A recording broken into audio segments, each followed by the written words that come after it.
Encore une fois, merci de répondre à l'invitation de la direction du travail et de l'IRS sur ce projet longuement attendu, c'est sur le dialogue social et notamment sur le regard croisé du dialogue social Nouvelle-Calédonie. Vous qui êtes aussi les acteurs de ce dialogue social, on a souhaité vous donner un espace de parole sur le sujet. Quel est selon vous le dialogue social? Quel est le concept que vous donnez au dialogue social?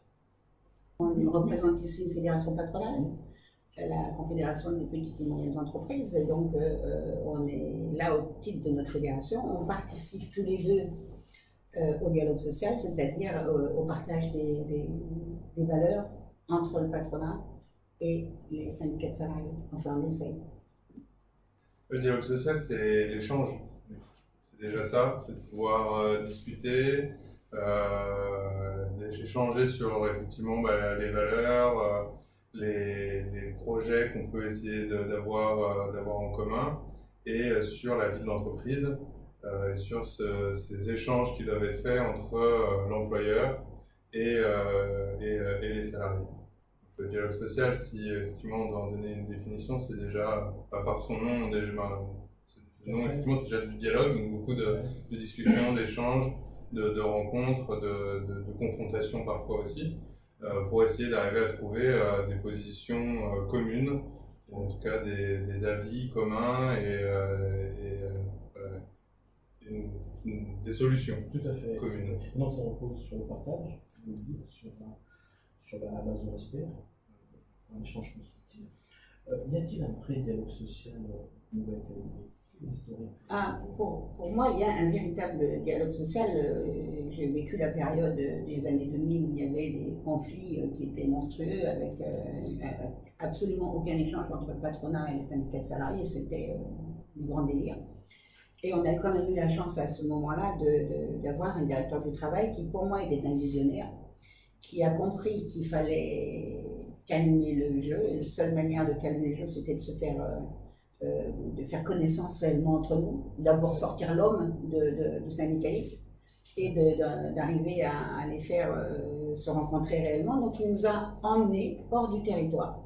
Il nous a emmenés dans des pays où le dialogue social était déjà en place pour nous montrer comment ça fonctionnait. Et ces missions qu'on a appelées sessions du dialogue social ont été la découverte du véritable dialogue social entre le patronat et les syndicats de salariés.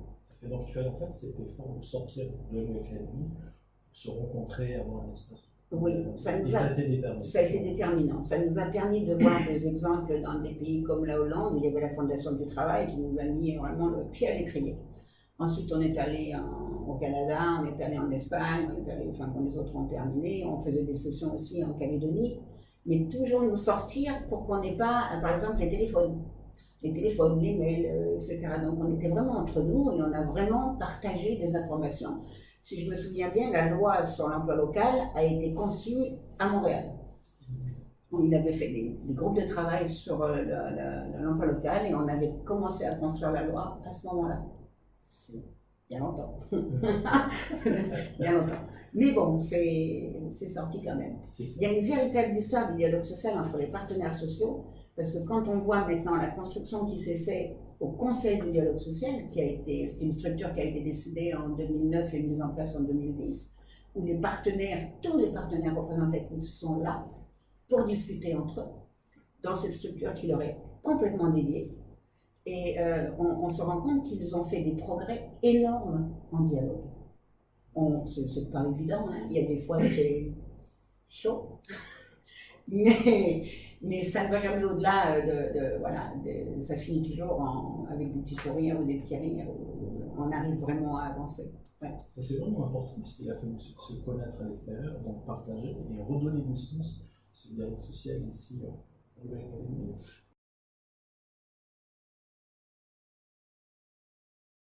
J'en fais un point sur les forces de la négociation collective. C'est l'esprit d'une qualité du dialogue social. Comment pratiquez-vous la négociation collective en entreprise? C'est du dialogue, effectivement, c'est de la rencontre, c'est la connaissance des uns et des autres. Mieux cerner pour le chef d'entreprise les difficultés rencontrées par les salariés, leurs attentes, pour un meilleur cadre de travail. Et puis pour le salarié, c'est comprendre aussi les contraintes d'un chef d'entreprise, les obligations juridiques, les obligations financières, et puis quel est le travail aussi d'un employeur, rompre l'idée de l'employeur qui est à son bureau et se tourne les pouces pendant que le salarié travaille. Donc voilà, déjà la négociation et le dialogue social de l'entreprise commence déjà effectivement par confronter les idées et les points de vue entre l'employeur et le salarié pour arriver à trouver toujours cette question d'une position commune ou d'un terrain d'entente. Un terrain d'entente et la négociation collective, ou en tout cas la négociation déjà au niveau de l'entreprise, ça passe par ça. Ça passe par la capacité des uns et des autres déjà à dialoguer et à discuter. Parce que souvent, malheureusement, on arrive à des moments où le dialogue arrive un peu tardivement. Et donc, il faut essayer toujours de favoriser les échanges avant qu'effectivement ça s'envenime. Et puis après, la négociation, voilà, comme partout, c'est la négociation, chacun fait valoir ses positions. Et après, c'est arriver à trouver un terrain d'entente, une position commune qui convient à tout le monde. L'idée, c'est d'arriver à faire du gagnant-gagnant. C'est ça aussi, la négociation collective et le dialogue social. C'est une position qui convient à tout le monde dans l'intérêt de l'entreprise, dans l'intérêt général quand on est sur du collectif plus large. C'est ça. Et peut-être parfois se dépasser, ce qui n'est pas évident. Savoir abandonner certaines certitudes pour se mettre en diapason avec l'autre. Et ça, il y a des fois les égos sont difficiles à faire taire pour arriver à. Parce que chacun, d'un côté comme d'un autre, le patronat du salarié, c'est pareil, il y a des. Voilà. Mais comme il l'a bien expliqué, c'est carrément un partage. Exactement. Et comment voyez-vous la négociation collective à moyen et long terme, vous l'expérience que vous avez déjà expliqué, la vision de la négociation collective ici? Tu veux répondre? Pour moi, c'est différent de votre souci à vous, puisque vous vous intéressez vraiment à l'intérieur de l'entreprise. Nous, en tant que fédération, c'est vraiment du large. On travaille pour tout le monde. Ce n'est pas une entreprise en particulier. Il est certain qu'on intervient quand il y a des conflits, ce que les fédérations ne faisaient pas avant. Nous, quand il y a un conflit dans une entreprise qui est adhérente chez nous, on se déplace. On va dans l'entreprise au contact du salarié, enfin oui, du salarié, du syndicat et puis de l'entrepreneur. Et puis on essaye d'arranger les choses avant que ça dégénère. Et donc pour moi, ça va de mieux en mieux. Je pense qu'il y a effectivement, il y a des points positifs, il y a de l'amélioration, parce qu'il y a les structures et un contexte favorable qui a été créé, avec ce conseil du dialogue social qui permet aux têtes de chaque syndicat de se rencontrer régulièrement, d'échanger, et du coup de déminer ou de dépersonnaliser certains conflits. Souvent, ce qu'on peut voir dans les entreprises, c'est que c'est passionné, c'est des gens qui sont ensemble tous les jours. Il y a forcément des problèmes personnels ou d'ego qui peuvent exister. Et le but de nos organisations et ce dialogue social sur une échelle plus grande, c'est aussi de dépersonnaliser, de sortir le conflit ou le dialogue social dans une entreprise, de le sortir et de voir ça d'un point de vue plus large, et puis avec des personnes qui sont moins concernées, pour avoir un point de vue et un point de vue et un avis plus objectif, pour arriver à trouver une solution. Finalement, c'est ce qui avait été fait avec justement ces sessions du dialogue social à l'extérieur de Nouvelle-Calédonie. En entreprise, ce conseil du dialogue social permet aussi de sortir le dialogue social ou le conflit social de l'entreprise, de le sortir dans une instance qui est neutre, qui est à l'extérieur, et ça permet de dépassionner et de rationaliser l'échange, ce qui est nécessaire et absolument nécessaire pour arriver à trouver des solutions, c'est de dépassionner et de rationaliser les échanges pour trouver ces terrains d'entente. Tout à fait.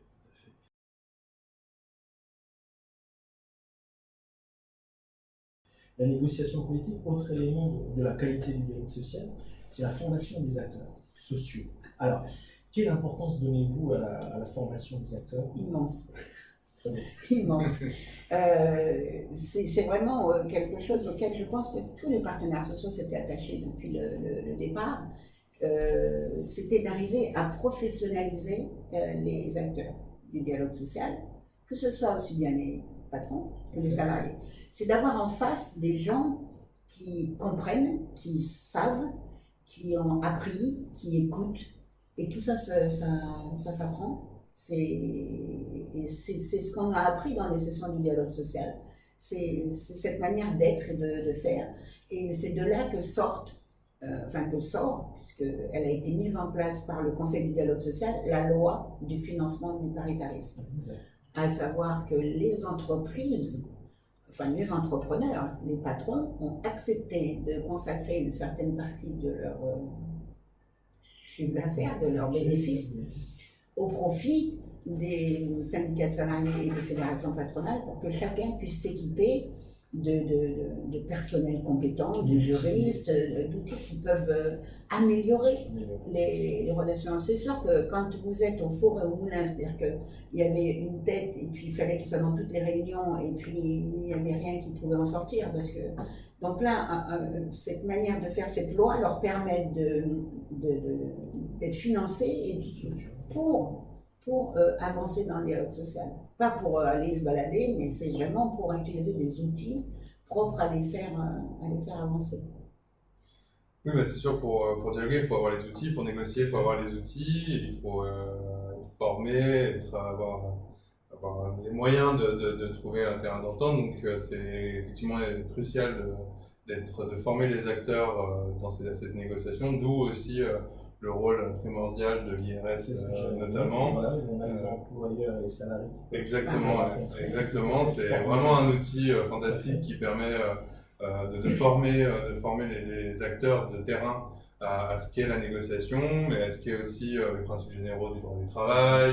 Parce que voilà, pour négocier, il faut déjà connaître aussi la base juridique de ce qui est négociable et ce qui n'est pas négociable. Et donc voilà, l'IRS c'est un des outils. Le financement des moyens humains, le financement du paritarisme, tous ces outils-là c'en est d'autres pour arriver à trouver, effectivement, construire un dialogue social en Nouvelle-Calédonie qui est apaisé, qui est constructif. Parce qu'on peut avoir un dialogue social pour se faire plaisir, mais ne pas aboutir à grand-chose. L'idée, c'est quand même d'avoir un dialogue social qui est constructif. Et tous ces outils qui ont été mis en place progressivement, IRS, CDS, beaucoup d'acronymes, sont importants pour avoir un dialogue social qui est constructif et qui permet un apaisement social en Nouvelle-Calédonie.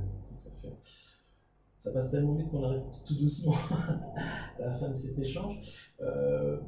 Dans une période importante pour la Nouvelle-Calédonie, vous le savez, quelle est la vision du dialogue social que vous en donnez à la Nouvelle-Calédonie à long terme?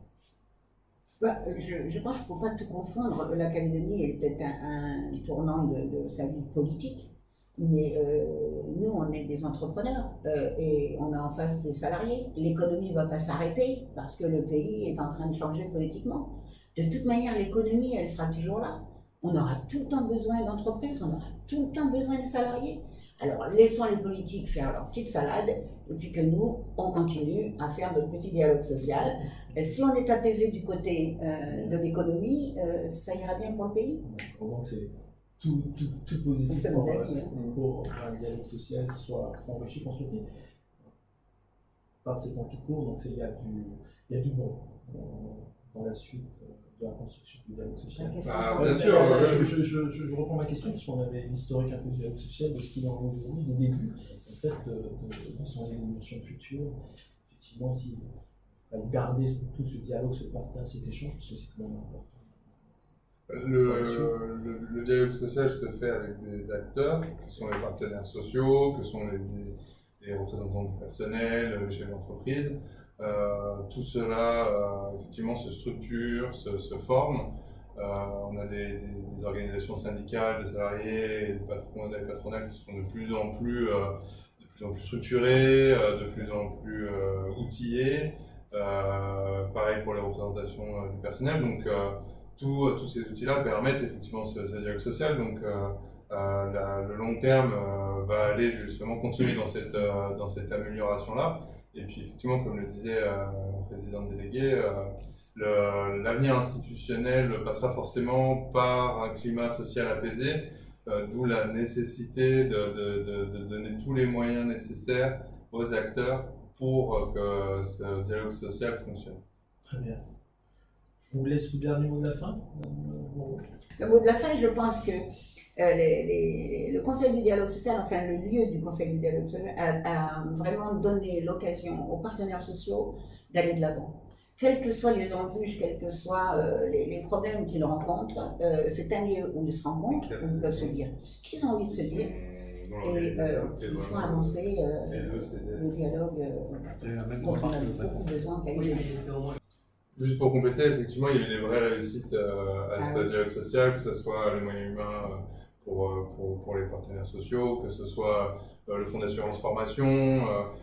Cette instance et cet échange a abouti sur des vraies réussites. Et l'idée, c'est de poursuivre effectivement ces travaux qui sont en faveur de la Nouvelle-Calédonie d'un point de vue général, gagnant-gagnant pour le chef d'entreprise et le salarié. Tout est dit. On vous remercie.